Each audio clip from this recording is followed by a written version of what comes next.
ओम गण गणपतये नमो नमः। श्रीमद् वाल्मीकि रामायण उत्तरकांड 29वां सर्ग। रावण को देव सेना के बीच से होकर निकलना, देवताओं से कैद करने के लिए प्रयत्न, मेघनाथ को माया द्वारा इंद्र को बंदी बनाना तथा विजयी होकर सेना सहित लंका को लौटना। जब सब और अंधकार छा गया तब बल से उन्मत्त हुए समस्त देवता और राक्षस एक दूसरे को मारते हुए परस्पर युद्ध करने लगे। उसी समय देवताओं की सेना ने राक्षसों को विशाल सैन्य समूह का केवल 10वां हिस्सा युद्धभूमि में खड़ा रहने दिया। शेष सब राक्षसों को जमलोक पहुंचा दिया। उस तामस युद्ध में समस्त देवता और राक्षस परस्पर जूझते हुए एक दूसरे को पहचान नहीं पाते। इंद्र, रावण और रावण पुत्र महाबली मेघनाथ ये तीनों अंधकार सम्रांगण में मोहित नहीं हुए।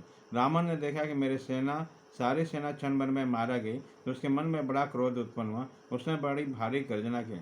उस दुर्जन निशाचर ने रथ पर बैठे अपने सारथी से क्रोधपूर्वक कहा, सूत, इन शत्रुओं की सेना का वहाँ तक अंत है, वहाँ तक इस सेना के मध्य भाग होकर मुझे ले चलो।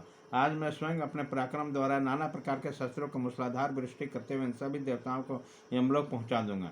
मैं इंद्र, कुबेर, वरुण तथा यम का भी वध करूंगा। सब देवताओं को शीघ्र ही संहार करके स्वयं सबके ऊपर स्थित होंगे। तुम्हें विषाद नहीं करना चाहिए। शीघ्र मेरे रथ को ले चलो। मैं तुमसे 2 बार कहता हूँ, देवताओं का भी सेना के जहाँ अंत हो वहाँ तक मुझे अभी ले चलो। वहाँ नंदन वन का प्रदेश है जहाँ इस समय हम दोनों मौजूद हैं। यहीं से देवताओं की सेना का आरंभ होता है। अब तुम्हें मुझे उस स्थान ले चलो जहाँ उद्याचल है। नंदन वन से उद्याचल तक देवताओं की सेना फैली हुई है। रावण की बात सुनकर सारथी ने मन के समान वेगशाली घोड़ों को शत्रु सेना के बीच में हाँक दिया।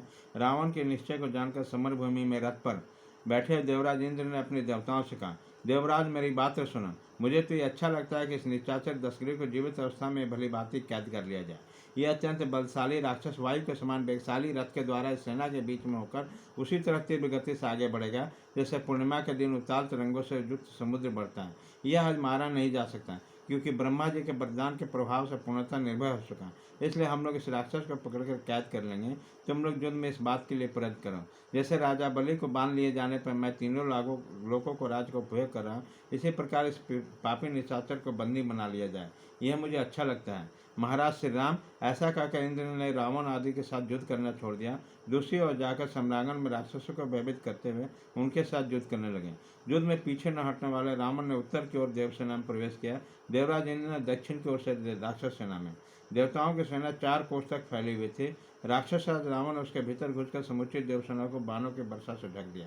अपनी विशाल सेना को नष्ट होती देखकर इंद्र ने बिना किसी घबराहट से दशमुख रावण का सामना किया और उस चारों ओर से घिरकर युद्ध में विमुख कर दिया।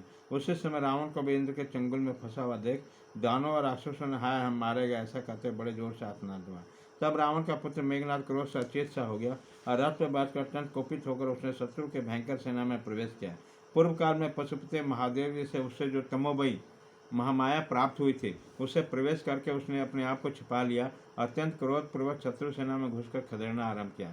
यह सब देखकर देवताओं को छोड़कर इंद्र पर ही टूट पड़ा, परंतु महाबली इंद्र अपने शत्रु को उस पुत्र को देख न सके। महापराक्रमी देवताओं का मार खाने से यद्यपि रावण कुमार का कवच नष्ट हो गया, तथापि उसने मन में तनिक भी भय नहीं किया। उसने अपने सामने आते हुए माताली को उत्तम बाणों से घायल करके सैनिकों को झड़ी लगाकर पुनः देवराज इंद्र को भी ढक दिया। तब इंद्र ने रथ को छोड़कर सारथी को विदा कर दिया और ऐरावत हाथी पर आरूढ़ होकर रावण कुमार को खोज करने लगे। मेघनाथ अपनी माया के कारण बहुत प्रबल हो रहा था। वह अदृश्य होकर आकाश में विचरने लगा और इंद्र की माया से व्याकुल करके बाणों द्वारा उन पर आक्रमण किया। रावण कुमार को जब अच्छी तरह मालूम गया कि इंद्र बहुत थक गए तब उन्हें माया में बांधकर अपनी सेना में ले आया। महेंद्र को उस महासागर में मेघनाथ द्वारा बलपूर्वक ले जाते देखकर सब देवता सोचने लगे अब क्या होगा। इस युद्धभूमि में माया राक्षस स्वयं ही दिखाई नहीं देता, इसलिए रावण इंद्र पर विजय पाने में सफल हो गया। यद्यपि देवराज इंद्र राक्षसी माया को संहार करने की विद्या जानते थे, तथापि इस राक्षस ने माया द्वारा बलपूर्वक इनका अपहरण किया। ऐसा करते हुए सब देवता उस पर रोष से बढ़ गए और रावण को युद्ध से विमुख करके उस पर बाणों के झड़े लगा दें। रावण को आदित्य वसुओं का सामना बढ़ गया और जाने के कारण युद्ध में उसके सम्मुख ठहर न सका क्योंकि शत्रुओं ने बहुत पीड़ित किए। मेघनाथ ने देखा कि पिता के शरीर बाणों से प्रहार से जर्जर हो गया है और युद्ध में उदास दिखाई देते हैं। तब वह दृश्य रहकर रावण से इस प्रकार बोला, पिताजी चले आइए, अब हम लोग घर चले, युद्ध बंद कर दिया जाए, हमारी जीत हो गई है, अतः आप स्वस्थ निश्चित प्रसन्न हो जाइए। ये जो देवताओं और सेना और तीनों लोगों के स्वामी इंद्र हैं, इसने मैं देव सेनाओं के बीच में कैद करना है। ऐसा करके मैंने देवताओं का घमंड चूर कर दिया है। आप अपने शत्रु को बलपूर्वक कैद करके इच्छानुसार तीनों लोगों को भोगिए। यहाँ व्यर्थ श्रम करने से आपको क्या लाभ। अब युद्ध में कोई प्रयोजन नहीं है। मेघनाथ की यह बात सुनकर सब देवता युद्ध से निर्वित हो गए और इंद्र के साथ लिए बिना ही लौट गए। अपने पुत्र का यह प्रिय वचन सुनकर, आदरपूर्वक सुनकर, महान बलशाली देवद्रोही तथा सुविज्ञात राक्षस राज रावण युद्ध से निर्वित हो गया। बेटे से बोला, सामर्थ्यशाली पुत्र, तुमने अपने अत्यंत बल के अनुरूप महान पराक्रम करके आज तुमने जो अनुपम बलशाली देवराज इंद्र को जीता और देवताओं के परास्त किया, उससे निश्चय हो गया कि तुम मेरे कुल और वंश के यश के सम्मान की वृद्धि करने वाले। बेटा, इंद्र की रथ पर बैठाकर तुम सेना के साथ यहाँ से लंकापुरी को चलो। मैं भी मंत्रियों के साथ शीघ्र प्रसन्नतापूर्वक तुम्हारे पीछे पीछे आ रहा हूँ। पिताजी की आज्ञा पाकर पराक्रमी राक्षस राजकुमार मेघराज देवराज को साथ लेकर सेना और सवारियों सहित अपने निवास स्थान पहुंचा।